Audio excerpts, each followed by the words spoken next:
"Sir, this line is for first-class boarding only." The words hit like a slap, not loud, not vulgar, but sharp enough to stop a man mid-step. It was 6:37 a.m. at JFK International Airport, Gate A21, and most passengers were too tired to care what was going on at the front of the queue. But the man standing there, black, tall, about 50, wearing a charcoal gray jacket and carrying a slim briefcase, had paused, one polished shoe halfway across the boarding line marker. "I am flying first class," he said evenly. The gate agent raised an eyebrow, eyes drifting quickly to the boarding pass in his hand. The platinum foil shimmered against the fluorescent light. She didn't scan it. She looked back up and forced a smile that never touched her eyes. "Of course, but we just need to verify your information again. Please step aside." She waved to the passenger behind him, a white man in cargo shorts and a crumpled golf shirt, and gestured for him to go ahead. "Boarding Group 1, welcome aboard," she chirped brightly. The black man didn't move. "Is there a problem with my ticket?" "No, it's just, we've had issues with duplicates before. You understand." He said nothing, but in that silence was a history of moments like this. Airports, boardrooms, country clubs. Spaces that seemed to echo with the same unspoken message: you don't belong here. Not first. Not yet. He stepped aside slowly. "Let me ask you something. Have you ever been told, without a word, that you were too early, too loud, too confident, or too black for the space you earned your way into? Have you ever felt your dignity dismissed in a single glance? Then you already know what this man, whose name, by the way, was Langston Miles, was carrying in that pause. And if this story already strikes something in you, round pushpin comment where you're watching from. Red hard tap like if you've ever been underestimated. Bell and subscribe to follow what happens next. Because the flight crew didn't know who Langston was. But in exactly 10 minutes, their entire chain of command was going to change. Langston moved aside without making a scene. He wasn't here for that. But he watched. Carefully. The next passenger, another white traveler, this time a woman in a Patagonia fleece, stepped through without a blink. No recheck. No duplicate warning. Just a smile and, "Welcome aboard." That's when he spoke. "Can I ask what the difference was between her boarding pass and mine?" The gate agent hesitated. "Sir, I don't make the rules." Langston's voice was steady. "But you enforce them." Another staffer approached, whispering something to the agent. They glanced at Langston, then at each other.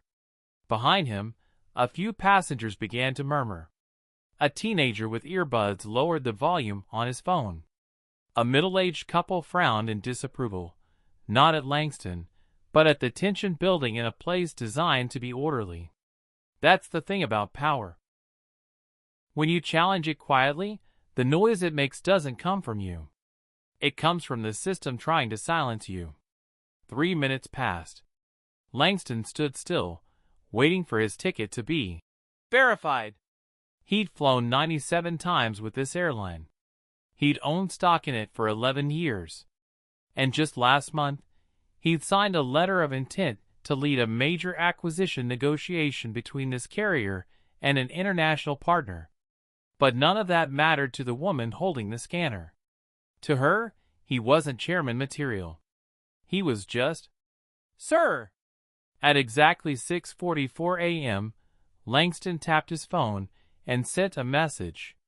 Not to a lawyer. Not to a journalist. To a man named Ray Barlow, the current chairman of the airline. The message read, "Ray, I just had a first-hand experience with your gate team at JFK. I'd like to speak with the board before takeoff. It'll only take 10 minutes. LM." The phone buzzed back in seconds. "Meeting link in your inbox. Board's all here." "They've been waiting for you." Langston looked up and smiled, not at the agent, but at the future shifting into place. The woman was still typing something into her terminal when he said, "You might want to hold off on scanning anyone else. I think boarding's about to pause." And across the country, in a private conference suite in San Francisco, 10 people sat silently around a table, watching the man who'd just been denied entry, prepared to take the chair they never thought he'd sit in. Langston Miles took 3 steps back from the boarding gate, leaned against a support column, and put in his AirPods. The boarding pass remained in his hand, its platinum edge gleaming like a challenge. A quiet corner of the airport buzzed around him, beeping carts, echoing flight announcements, the shuffling of travelers with too much to do and too little time. But inside his earbuds? Silence. Until a voice spoke. Crisp. Controlled. "Langston," said Ray Barlow, chairman of the airline. "You have the floor." Langston's screen showed 12 faces, executives, legal, communications, and investor relations. No small meeting. No minor moment. He took a breath, then delivered the most polite takedown corporate aviation had ever seen. "Let me tell you what just happened," he began. "I walked into JFK Airport, presented a legitimate boarding pass for a first-class seat that I've earned, and was asked to step aside. No scanning. No validation. Just a quiet push out of the line." The faces on screen shifted slightly. Nobody interrupted. Langston continued, voice low but deliberate. "The woman behind me was white. Her boarding pass was accepted without question. The person behind her? Same treatment. And all of this happened under your logo, with your name on the wall behind the gate." He held up the pass to the camera. "Same gate I've used 50 times. Same airline whose stock I've owned longer than some of you have had your positions." One executive cleared their throat, but said nothing. "I'm not here to throw tantrums. I don't need social media sympathy. What I need," Langston said, leaning slightly closer to the screen, "is for you to understand that this wasn't a mistake. It was muscle memory.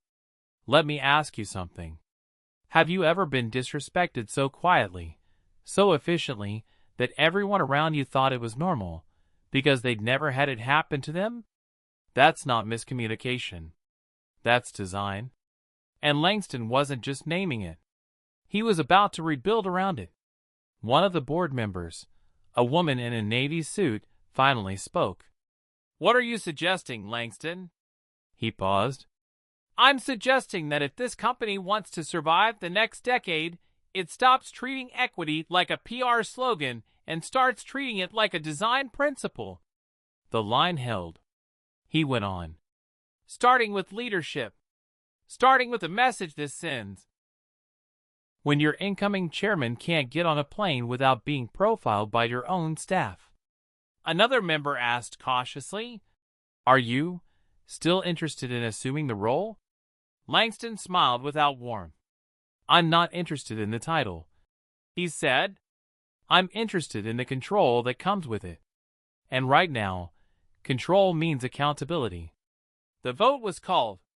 One by one, green boxes lit up on his screen. White heavy checkmark, yes.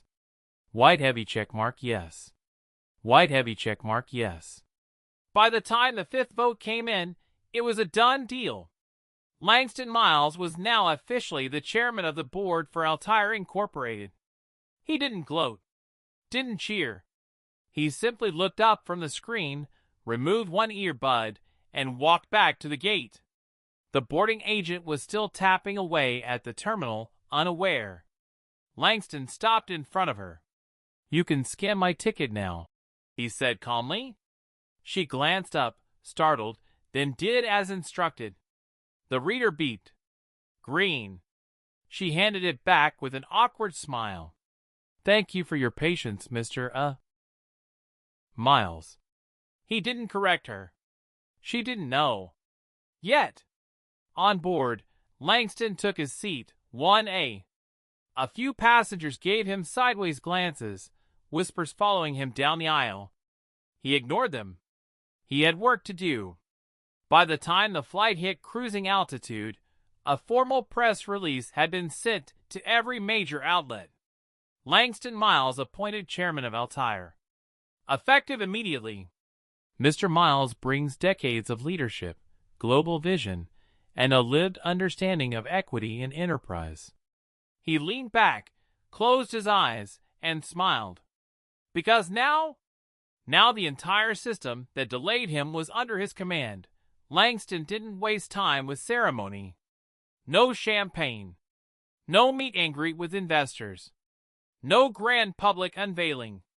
His first day as chairman began at 7 a.m. sharp in the 43rd floor boardroom of Altair's Manhattan headquarters.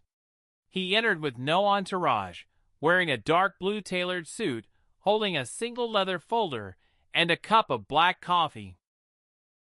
The only signal of change was in the way people straightened when he walked in. He didn't say much. He just tapped the folder, looked around the table, and said, "I'm initiating a culture audit." One of the senior VPs blinked. "Of marketing?" "No," Langston said flatly. "Of people." Another VP shifted in his chair. "You mean DI?" Langston looked at him for a beat. "I mean everything.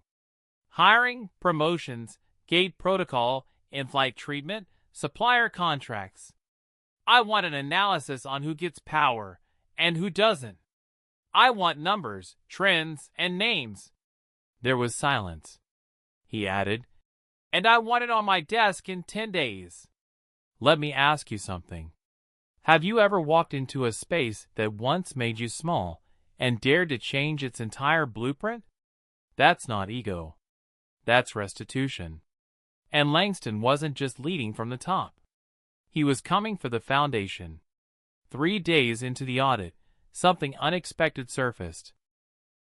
A mid-level HR analyst flagged a pattern in the JFK terminal staffing logs. The same gate agent, the woman who denied Langston first-class boarding, had been at the center of 4 prior passenger complaints. All similar. All marked, resolved, with minimal follow-up. The analyst brought it to Marcus Lynn, VP of Operations. Marcus brought it to Langston directly. Langston stared at the report. 4 passengers. 2 black men. 1 Hispanic woman. 1 disabled veteran. All dismissed. All coded as non-compliant. He rubbed his temple. "Pull her full file," he said. "Employment history, evaluations, anything that hasn't been redacted." An hour later, it arrived. Langston skimmed the summary, then stopped. Because under the emergency contact section, something strange caught his eye. Name, Veronica Miles. His sister. Langston stared at the screen for a long time. No mistake. Same spelling. Same hometown. He picked up the phone and called Veronica directly. She answered on the second ring. "Baby brother, you know I hate surprises. This one better be good. Did you know an Emily Hart?" A pause. "Yeah. Why?" "She's the gate agent who denied me boarding last week." Another silence. "I didn't know she worked there," Veronica said carefully. She used to come to our church. Back in Tallahassee. Her mother died when she was 10. Dad helped her get a scholarship. You remember." Langston's throat tightened. "I remember," he said. "She was at our house for Thanksgiving once." Veronica added quietly, "She always wanted to be a flight attendant. Couldn't pass the final physical." Langston exhaled. He looked again at the notes. For complaints, no disciplinary actions, no mentorship. She hadn't just failed upward. She'd been left in place. Untouched. Untrained. Unaccountable. That night, Langston sat alone in his office, staring out at the city. The sun dipped low, golden light turning windows into fire. He thought about second chances. About the weight of knowing someone, and what it costs to hold them accountable. Because what Emily did to him at the gate wasn't personal. That's what made it worse. She didn't see him. She just saw someone she'd learned not to trust. The next morning, Langston requested a meeting with Emily Hart. No camera crews. No witnesses. Just a quiet, private conference room. When she entered, she looked nervous but not scared. Probably thought it was a formality. He got straight to it. "You know who I am?" "Yes, sir." "You remember the incident?" Her mouth tightened. "I do." "I didn't mean." He raised a hand. "Let me speak first." He slid her personnel file across the table. "I know you knew my family. I also know you've had 4 other complaints tied to bias and misjudgment." Her eyes darted downward. "I'm not firing you," Langston said. She looked up, surprised. "I'm putting you into a new program. You'll work under a DI liaison. You'll be retrained. You'll report weekly. And you'll shadow crew members across every department." "But why not fire me?" Langston folded his hands. "Because no one trained you differently. They just told you to smile. And sometimes the system deserves to be fired before the person does." She blinked. Then she nodded, and for the first time actually looked at him. "Thank you," she whispered. He nodded back. But he didn't smile. Because this wasn't a gift. It was a warning. The pushback began quietly. Not with statements. Not with walkouts. With silence. Emails from key partners stopped including Langston. Briefings that used to arrive by 7 a.m. came in late, or not at all. Legal redrafted company memos to soften tone. HR rewrote his audit as a pilot project. By week's end, Langston stood in a glass-walled conference room at Altair's headquarters, reading a fresh stack of reports while 4 board members watched him carefully. The tension crackled like static in the corners. He looked up. "You're not executing the changes." One of the senior members, a thin man named Dwight Mercer, folded his hands. "It's not about the changes, Langston.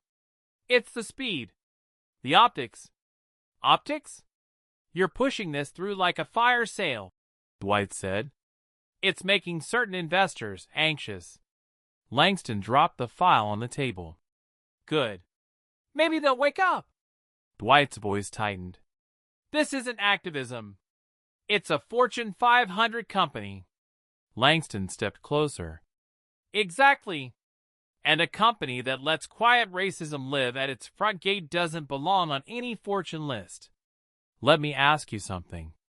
Have you ever cleaned up a mess only to be told you were making too much noise while doing it? That's not resistance. That's fear dressed in etiquette." Langston saw it clearly now. Later that night, a meeting request appeared on his calendar. No subject. Just the sender, D. Mercer. Private board line. 9 p.m. Langston clicked accept. At 9:01, Dwight's face appeared on screen. Alone in a dark paneled room, drink in hand. He didn't bother with pleasantries. "Langston, I'm giving you a chance to slow down. To keep your seat and avoid something regrettable." Langston didn't respond. Dwight leaned forward. 12 years ago, you were investigated for improper reporting at Miles Tech." Langston's chest didn't move. Dwight went on. "It was sealed. Internal. But people forget how fast old files can be reopened." Langston's voice came low and cold. "That's the card you're playing?" "It's not a threat," Dwight said smoothly. "It's perspective." Langston smiled. And then did something unexpected. He leaned back, tapped his screen, and opened a folder labeled Miles Tech 2011 Results. "I know what you think you found," he said. Dwight squinted. "But that file was closed because I closed it myself. I turned over everything. I took the fine. I stayed. I rebuilt the company. You know why? Dwight didn't answer. Because I knew one day, someone like you would try to drag it out in the dark. And I wanted to make sure there was nothing left but the truth. He clicked a button. Up popped a PDF. Letter from the SEC. No fraud, no breach. Administrative error. Fine paid. Cleared. Langston stared into the camera. You brought a ghost to scare me. He leaned forward. I buried it myself. The next morning, the company's internal blog posted an open letter from Langston. I've been tested. I've been doubted. I've been profiled in airports, in boardrooms, and yes, even in past companies I've built. But the one thing no one will ever say truthfully is that I ran from accountability. I didn't ask for power to be comfortable. I took it to be useful. By noon, social media had exploded. Hashtag FlyFair. Hashtag Miles Audit. Hashtag Chairman for Change. And somewhere in a private members club, Dwight Mercer tossed back his drink and grumbled. Should have let him board the damn plane. But the twist wasn't that Dwight failed to take him down. It was that Langston had expected it. And used it. Because that same afternoon, Langston went live on the company's quarterly call. He pulled up the SEC letter. He showed the old file. Then he said, If you're more upset that I was once questioned than you are that people like me still get stopped at gates we paid for, then you're part of the problem. No fluff. No branding. Just truth. That evening, Langston returned to JFK Airport for a scheduled flight to London. This time, no one questioned his boarding pass. But at the gate, he paused and looked at the new agent. Young, nervous, eyes bright. Langston nodded once. You're doing great. The kid smiled. Thank you, sir. And Langston finally stepped into 1A, not just with a seat, but with a mission nobody could hijack. The seatbelt sign had just switched off when the shouting began. Langston looked up from his tablet, halfway through reviewing policy changes, when a voice erupted from Coach. Don't touch me! Get your hands off my kid! The voice belonged to a black woman, maybe early 30s, standing near row 28. She was holding the arm of a boy, couldn't have been older than 7, as 2 flight attendants attempted to block her from moving forward. From first class, Langston couldn't make out the details, but he saw the body language. The panic. The way the woman was trying to explain something, while the attendants overrode her words with calm, clipped authority. He rose from his seat. A flight attendant in front of him stepped forward.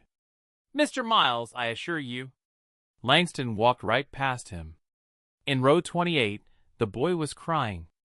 The woman, his mother, had a crumpled envelope in one hand, shaking slightly.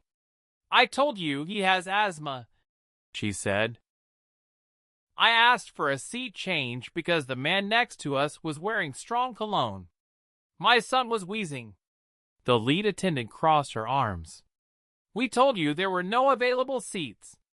There were, the mother snapped. I saw 3 empty ones in premium economy. Langston stepped beside her. I believe I can help, he said. The woman looked up, startled. The attendant stiffened. Who are you? One asked. Langston didn't answer her. He knelt slightly to the boy. Can I see your inhaler, champ? The boy held it up with trembling fingers. Langston turned to the attendants. Get him a seat up front. Immediately. But those seats are reserved for... Langston stood slowly. Do you know who I am? The attendants blinked. Langston nodded to the boy. He's taking my seat. I'll sit in row 28. Let me ask you something. Have you ever seen someone refuse kindness because protocol told him not to bend? That's not safety. That's system failure. And Langston had built his career around re-engineering failure. The boy was moved to 1A. His mother sat beside him. The cabin grew silent. Langston took the aisle seat in row 28, folding his long legs under the tray. The man with the cologne said nothing. Didn't even meet Langston's eyes. But Langston didn't care. He had a message to write. When they landed at Heathrow, media was already buzzing. A journalist seated in row 29 had posted a brief video to X. The chairman of Altair gave up his first-class seat to a child in distress. Mid-flight. No drama. No speech. Just action. The clip went viral within hours. But the comments told a deeper story. Why did they even argue with that mother? How many times has this happened with no one watching? Policy shouldn't come before people. Langston issued a statement that afternoon. Airlines don't just move bodies. They carry dignity. Every decision, every interaction, reflects who we serve and who we ignore. This child will forget the seat, but he'll remember how his mother was treated. So will we. Inside headquarters, his culture audit had just completed its first phase. Langston read the top-line results aloud to his executive team. 73% of escalated gate incidents involved passengers of color. 62% of those had no formal documentation. Less than 10% led to corrective staff measures.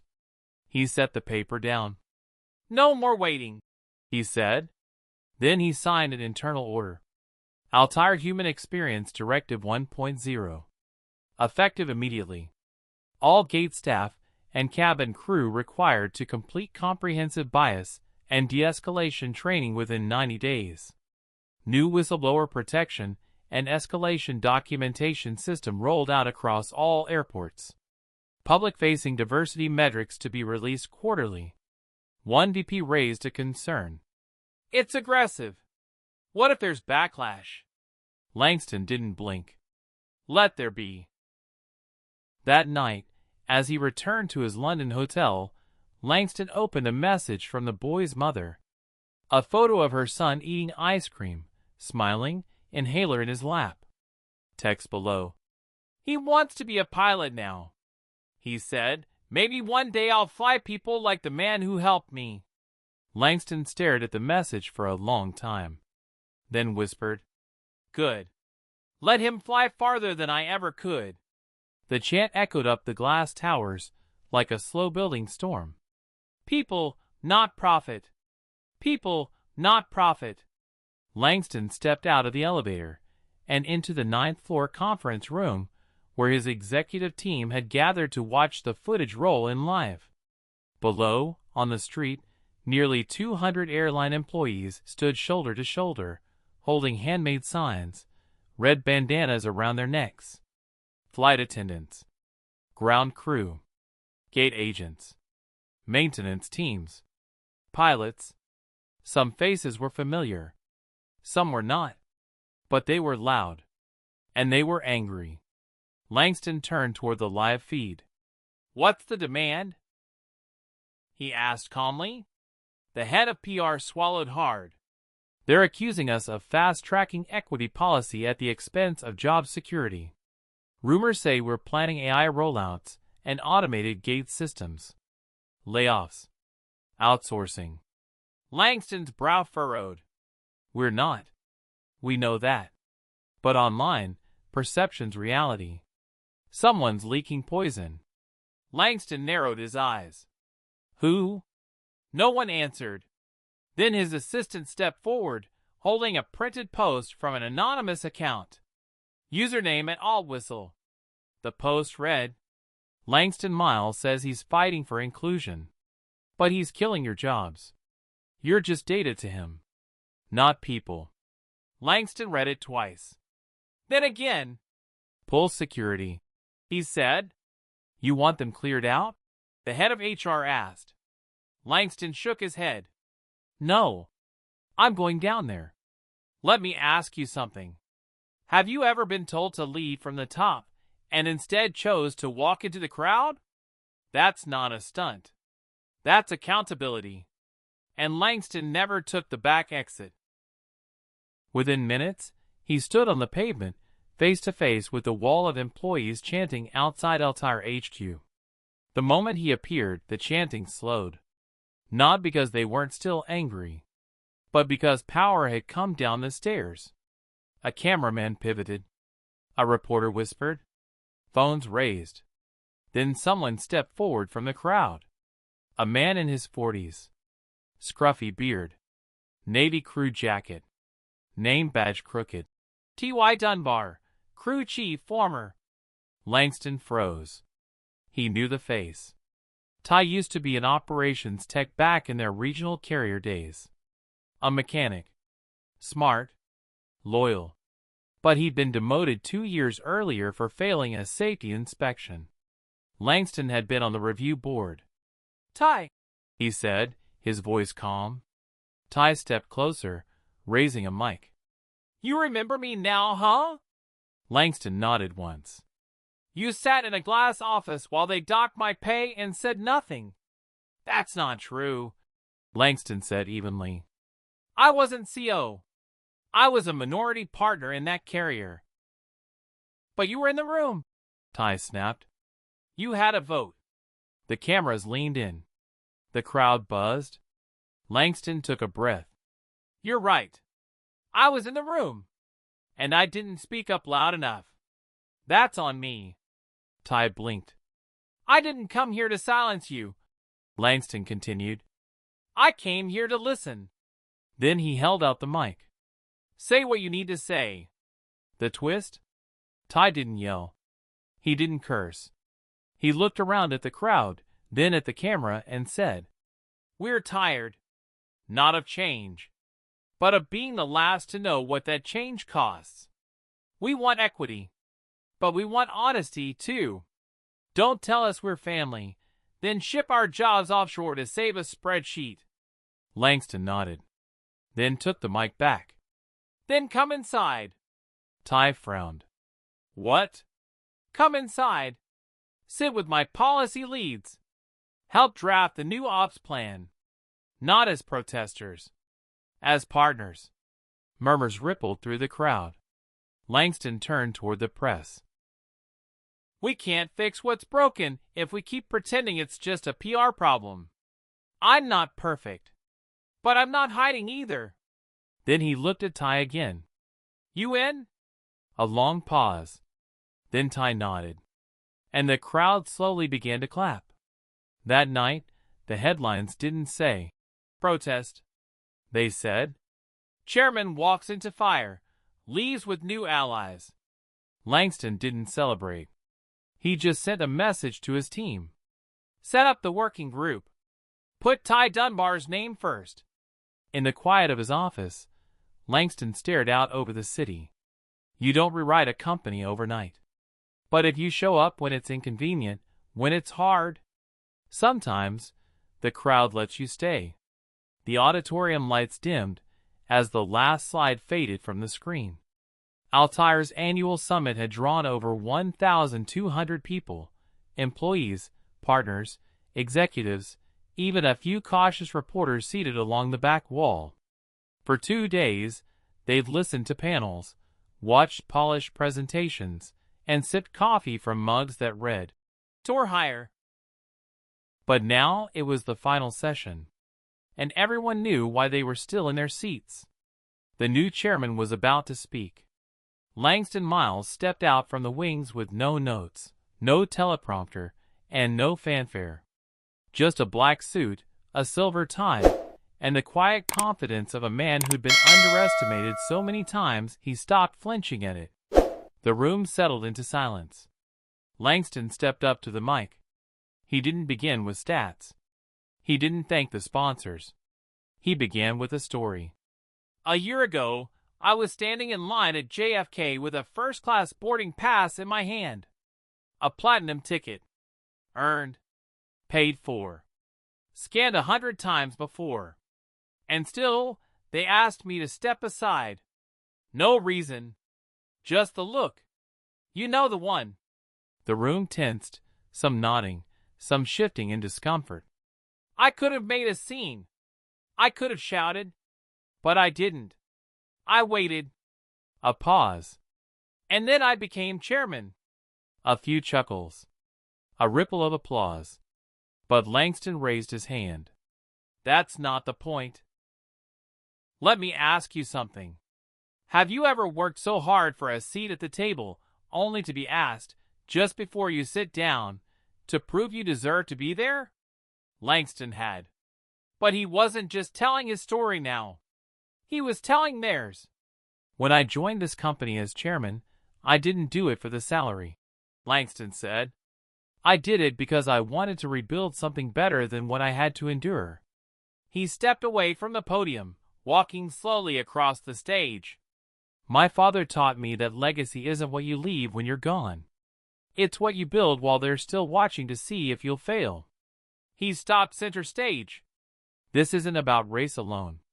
It's about dignity. About being seen, heard, respected. Then he looked out at the crowd. And it starts with who you board, how you train, and whether your gate agents know that no one deserves to be made small. A pause. Then he smiled. And that includes the 7-year-old boy I gave my seat to last month, who now wants to be a pilot. Scattered applause grew louder. Langston continued. You want to know why I'm here? Why I stayed? Why I didn't blow up the company and walk away? Because I still believe in flying. Not just planes. People. The final slide lit up behind him. Black letters on a white screen. The seat isn't the gift. The seat is the responsibility. Langston turned back to the mic. We are stewards of trust. From the moment someone buys a ticket to the moment they land. He scanned the faces in front of him. Gate agents. Pilots. Mechanics. Marketers. And if we're lucky, we don't just fly people from one place to another. We lift them. The crowd rose. Standing ovation. Tears in a few corners. And in the back of the room, the mother of that 7-year-old boy stood quietly, holding his hand. He wore a tiny captain's hat, eyes locked on the man who gave him his first glimpse of legacy. Langston spotted them, nodded once, and then walked off stage. That night, Langston sat alone in the company's sky lounge overlooking the city. No cameras, no interviews, just his phone buzzing. A new message from his old mentor. You didn't just take your seat, Langston. You made space for 100 more. He smiled, because in the end, that's all he ever wanted. Not the seat, the shift. And now, I want to speak directly to you, yes you. Wherever you are. Have you ever been told you were too loud, too late, too other, to belong? Have you ever stepped into a space they never imagined someone like you would enter, and felt the weight of proving, again and again, that you had the right to be there? Then know this. White heavy check mark, you don't have to wait for someone to offer you a seat. Fire, build your own. Microphone, then call others forward. Because what Langston did that day wasn't magic. It was momentum.